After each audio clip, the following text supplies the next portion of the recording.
Hello everyone, welcome back to Revised Study. Today I discuss about class 6 English part 2 of lesson 2 the foolish son-in-law. तो एठारे foolish means बोका बा निर्बोध, son-in-law means ज्वाई. तो सेई बोका बा निर्बोध ज्वाई विषय रे स्टोरी टी पढ़िबा. फर्स्ट प्री रीडिंग को पढ़िबा देन स्टोरी टी को स्टार्ट करिबा. प्री रीडिंग रे कोन अछि? Student, do you know there are many stories about foolish son-in-law. पिला माने बोका बा निर्बोध ज्वाई मानक विषय रे अनेक गप अछि. तुम्हें जानिछ कि this stories are there in every language. प्रत्येक भाषा रे एहीपरि गप सबु अछि. Can any one of you tell us such a story? तुम मानक मध्यरु केही जणे हमकु एहीपरि एक गप कहि परिबो कि? तो समस्त किछि ना किछि गप तो जानिछ. Do you want to listen to such a story? तुम्हें एपरि गोटे गप सुनिबाकु चाहुछ कि? तो बर्तमान आम प्री रीडिंग गोटे छोटिया गपटी पढ़ा देन स्टोरी टी को स्टार्ट करिबा. There was a village quack. सेठारे जणे गाँवली असाधु ठक वैद्य थिले. He also train his son to be a quack. से मध्य तांको पुओ को जणे असाधु ठक वैद्य हेबाकु तालीम देले. One day the father in law of his son head A favour. दिने तांको पुओर ससुरंकु ज्वर हेला. He therefore sent his son to treat his father-in-law. तेणु से तांको पुओ को ससुरंको चिकित्सा करिबाकू पठाइले. Then his son was about to leave. He gave him some advice. जेतेबेले तांको पुओ जीवाकू बाहरु थिले से तांकू केतेको उपदेश देले. मन देई सुनो पुओ, साधारण ज्ञान तुमकू जणे विशिष्ट चिकित्सक करिदबो. सिंपल कॉमन सेंस, सरल साधारण ज्ञान मात्र. Then he gave him an example from his experience. तापर से तांको अनुभूति एक उदाहरण देले. Once I went to treat a patient. थरे मु जणे रोगी को चिकित्सा करने को गली. I saw banana peels under his cot. मु तांको खट तले कदली चुपा देखिली. Then testing his pulse I said you must have taken banana. तापर तांकर नाडीर गति को परीक्षा करी कहिली तुम निश्चय कदली खाइछ. That is why you have a bad cold. सेथिपाई तुमको भीषण ठंडा होईछि. The patient and his father were surprise. रोगी एवं तांको बापा आश्चर्य होई गले. How could I tell from his pulse that he had eaten banana. मु केमिति तांकर नाड़ी देखि से कदली खाइथिले बोली कहि पारिले. In this way using my common sense I become a very famous doctor. एहीपरि भावरे मोर साधारण ज्ञान व्यवहार करी मु जणे बहुत बड़ प्रसिद्ध चिकित्सक बा डॉक्टर होई गली. Therefore son use your common sense. एणु पुओ तोर साधारण ज्ञान व्यवहार करिवु. The son went to his father in law. तापरे ता पुओ ससुर घर को गला. He saw him lying on a cot. से तांकू मीन्स तांको ससुरंकु खट उपरे सोईथिबार देखिला. Under the cot a cat was sleeping. खट तले गोटे बिराड़ी बा बिलेई सोईथिला. Now he wanted to use his common sense like his father to become famous. वर्तमान से तार बापांको परी तार साधारण ज्ञान को व्यवहार करी प्रसिद्ध हेबाकू चाहिला. He took the pulse of his father-in-law for some time and pretend to think. किछि समय पाई से तार ससुरंको नाड़ी को परीक्षा कला एवं चिंता कला भली छलना कला. Then he said, father-in-law, you must have eaten a cat, which is why you are running a high temperature. तापर से कहिला, ससुर महाशय आपण निश्चय गोटे बिराड़ी को खाइछंती जेउथि पई आपनको भीषण ज्वर होईछि. Do you want to read a similar story? तुम्हें सही भली आउ गोटे गप पढ़ा चाहूच कि? Here is one for you. एठारे तुम पाई आउ गोटे स्टोरी अच्छी. तो प्री रीडिंग स्टोरी टी आम पढ़ले बर्तमान बहुत भल लगिला. तो बर्तमान मेन स्टोरी को पढ़ा. तो चलतु S G P 1 first paragraph. A son in law after his marriage was planning to visit his father in law's house for the first time. जड़े ज्वाई तांकर विवाह पर प्रथम थर पाई तांकर ଶ୍ୱଶୁର ଘରକୁ ବୁଲି ଯିବାକୁ ଯୋଜନା କରୁଥିଲେ। A man from his village gave him the advice, use big and high sounding words in your father-in-law's house। ତାଙ୍କ ଗ୍ରାମର ଜଣେ ଲୋକ ତାଙ୍କୁ ଉପଦେଶ ଦେଲେ, ତୁମର ଶ୍ୱଶୁର ଘରେ ବଡ଼ ବଡ଼ ଏବଂ ଉଚ୍ଚ ଧ୍ୱନିଯୁକ୍ତ ଶବ୍ଦ ସବୁ ବ୍ୟବହାର କରିବ। always sit on a high place। ସର୍ବଦା ଗୋଟିଏ ଉଚ୍ଚ ସ୍ଥାନରେ ବସିବ। first say no to any food give to you। ତୁମକୁ ଦିଆଯାଇଥିବା ଯେକୌଣସି ଖାଦ୍ୟ ପ୍ରଥମେ ନା କହିବ। ବର୍ତ୍ତମାନ SGP2ର second paragraph. he therefore used very long and high sounding words। ଏଣୁ ସେ ବହୁତ ବଡ଼ ବଡ଼ ଏବଂ ଉଚ୍ଚ ଧ୍ୱନିଯୁକ୍ତ ଶବ୍ଦ ସବୁ ବ୍ୟବହାର କଲା। he told his mother-in-law, you are the sweetest, kindest, greatest and gentlest lady। ସେ ତାର ଶାଶୁଙ୍କୁ କହିଲା, ତମେ ହେଉଛ ସବୁଠାରୁ ଅଧିକ ମଧୁର, ସବୁଠାରୁ ଅଧିକ ଦୟାବନ୍ତ, ସବୁଠାରୁ ଅଧିକ ମହିଷୟୀ ଓ ସବୁଠାରୁ ଅଧିକ ଭଦ୍ର ମହିଳା। The mother-in-law was very much pleased to hear this। ଶାଶୁ ଏହା ଶୁଣି ବହୁତ ବହୁତ ଖୁସି ହୋଇଗଲେ। she praised her son-in-law in front of her neighbors for using high sounding words and calling her the kindest and greatest lady।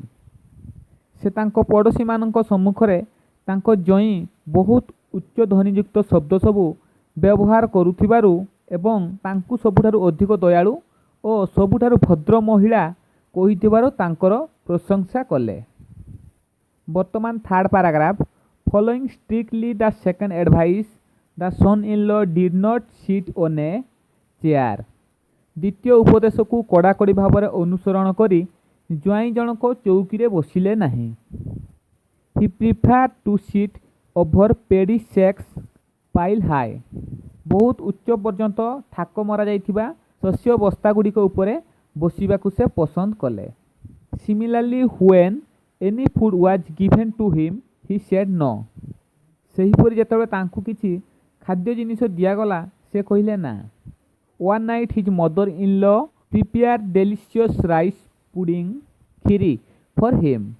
ଦିନେ ରାତିରେ ତାଙ୍କ ଶାଶୁ ତାଙ୍କ ପାଇଁ ସୁଆଦିଆ ଚାଉଳ କ୍ଷୀରି ବା ଜାଉ ପ୍ରସ୍ତୁତ କଲେ। when he was served this he said no। ଯେତେବେଳେ ଏହା ତାଙ୍କୁ ଖାଇବାକୁ ଦିଆଗଲା ସେ ନା କହିଲେ।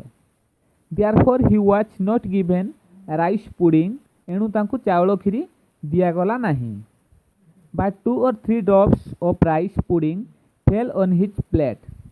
କିନ୍ତୁ 2 ବା 3 ବୁନ୍ଦା ଚାଉଳ କ୍ଷୀରି ତାଙ୍କ ଥାଳି ଉପରେ ପଡ଼ିଗଲା। when he tasted it he wanted to have more of it। ଯେତେବେଳେ ସେ ଏହାକୁ ଚାଖିଲେ ସେ ଏଥିରୁ ଅଧିକ ଖାଇବାକୁ ଚାହିଁଲେ। thinking it would be impolite he did not ask for it। ଏହା ଅଭଦ୍ରାମୀ ହେବ ବୋଲି ଭାବି ସେ ଏହାକୁ ମାଗିଲେ ନାହିଁ।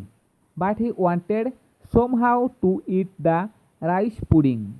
କିନ୍ତୁ ଯେକୌଣସି ପ୍ରକାରରେ ଚାଉଳ କ୍ଷୀରିକୁ ସେ ଖାଇବାକୁ ଚାହିଁଲେ।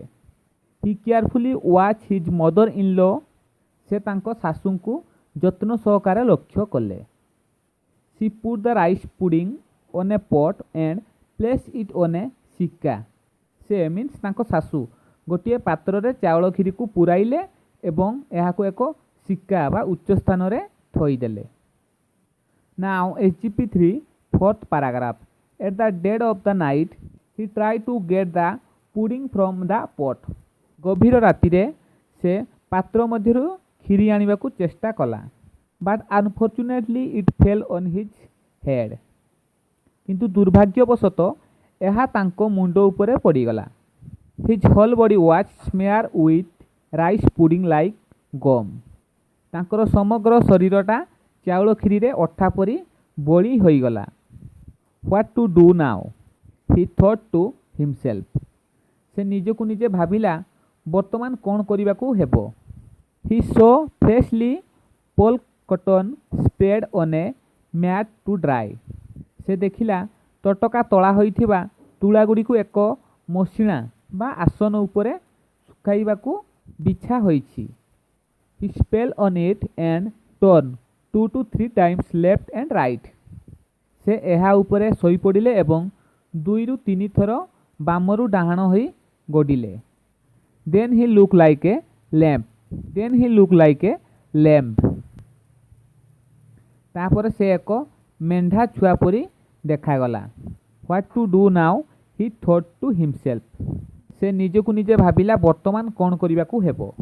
सो he went to the cow shed where some lambs lived. तेणु से गुहाल को गला जोठारे केतेक मेंढा छुआ रहुथिले। He stay there throughout the night like a lamb. सेठार से राति सारा गोटे मेंढा परी रहिला। Now fifth paragraph. In the morning the in laws search for their son in law and found him in the cow shed. सकाळे ससुर घर लोक माने सेमानकर जई बाबू को खोजिले एवं तांकु गुहाल देखा पाइले। Everyone except the mother in law thought him to be foolish. शाशुंको व्यतीत प्रत्येक तांकु निर्बोध बा बका बोली भाबिले। But the mother in law so pleased my son in law is as simple and as innocent as a lamb. किंतु शाशु एहिपर युक्ति कले मोर ज्वाई एक मेंढा परी सरल और निरीह अटंती। This made the father in law very angry. यह ससुर को बहुत रगाई देला। He was also very angry for other reasons. से मध्य अन्य सबु कारण पाई बहुत रागी थिले। His wife look too much care of her foolish son in law. तांकर स्त्री निर्बोध ज्वाईर बहुत जत्न नेउथिले। She gave him good food but neglected her husband. से तांको मीन्स तांको ज्वाई को भल खाद्य दौथिले किंतु तांकर स्वामी को अवहेला करुथिले। The son in law living in comfort was not willing to go home. आराम रे जीवन यापन करुथिबारु ज्वाई तांको घर को जीवाकू इच्छुक नथिले। वर्तमान SGB for sixth paragraph. The father in law therefore plan how to drive him out. एणु ससुर तांको ज्वाई को घरु तोड़िबा पई योजना कले। They had a lemon plant full of green lemons. सेमानंकर कंचा लेंबू पूर्ण एक लेंबू गछ थिला। One day he said to his son-in-law, kind son, you have seen our lemon tree. दिने से तांकर ज्वाई को कहिले, दयालु पुओ तुमे आमर लेंबू गछ देखिचो। The lemons are stolen by thieves at night. राति रे चोर माने लेंबू सबु चोरी करी नेउछंती। I will be happy if you can watch the plant tonight and catch the thief. मु खुशी हेबी जदि तुमे आज राति रे गछटी को जगी पारिबो एवं चोरटी को धरी पारिबो। He also gave his son-in-law a club. से मध्य तांको ज्वाई को गोटिए मोटा बाड़ी देले। In the darkness of night, the son-in-law was waiting for the thieves to come. रात्रि रो अंधकार रे ज्वाई जनक चोर मानकर आसीबाकू अपेक्षा करिथिले। The father-in-law wished to take water rice and asked his wife to bring a fresh lemon from the lemon plant. ससुर पखाल भात खाइबाकू इच्छा कले एवं लेंबू गछरु गोटिए कंचा लेंबू तोड़ी आनिबाकू तांको स्त्री को कहिले। When the mother-in-law was plucking a lemon, the son-in-law thrashed her with the club thinking her to be a thief. जेतेबेले सासु गोटिए लेंबू तोड़ुथिले ज्वाई जनक तांकू सेई मोटा ठेंगारे जणे चोर बोली भाबी पिटिले। Coming to know that he had beaten his mother-in-law, he felt so ashamed that he felt for his home that night itself. से तांकर सासु को पिटिछंती बोली जानिबा परे से एते लज्जा अनुभव कले जे से तांको निज घर को सेही दिन राति रे पळाई गले। The father in law have a great sigh of relief. ଶ୍ୱଶୁର ଆଶ୍ୱସ୍ତିର ଏକ ଦୀର୍ଘଶ୍ୱାସ ମାରିଲେ।